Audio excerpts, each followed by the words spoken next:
You know, sometimes God will give us what we want just to prove to us that we're not ready to handle it yet. You know, I wanted my ministry to grow for a long time while it was still little. I mean, I was teaching 25 people in my living room every Tuesday evening. I wasn't getting paid for that. I'd quit a full-time job to go into ministry. And I didn't, you know, I had a dream and a vision, but that's all I had.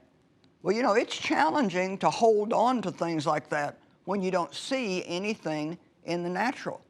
But I kept doing it and kept doing it and kept doing it and kept doing it. And little by little, things grew.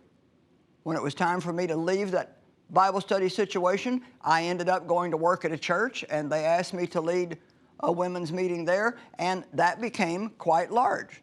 Well, then God asked me to leave there and go north, south, east, and west. And so it comes in stages and degrees, but nobody is going to just have a dream from God about doing something with their life and the next morning fall out of bed and be doing it.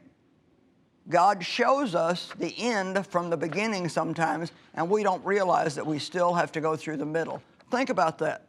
There's a beginning of everything, and there's an end, but there's a middle. Let's just say you need to lose 50 pounds.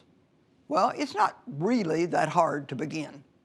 Anybody can go on a diet Sunday night after dinner. But what happens when about Tuesday at noon comes and you're extremely hungry?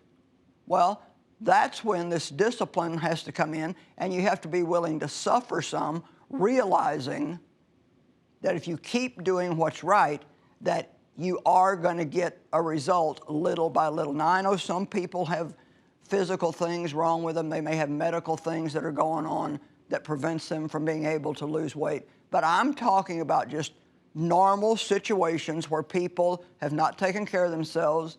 You can apply the same thing financially. How many people are head over heels in debt and they're crying out to God for a financial miracle? Well, ask God for a miracle, and He may give you a job. Or ask Him for a miracle, and He may give you a second job for a period of time. Ask God for a miracle, and He may show you 10 things that you don't need to spend money on anymore. Anytime we pray, God hears us and He answers our prayer, but He doesn't always just do it in some miraculous way. Many, many times God will show us something that we need to do or stop doing if we want to have the result that we say that we want. We hope you enjoyed this teaching. To get more from Joyce, make sure to subscribe so you don't miss a thing.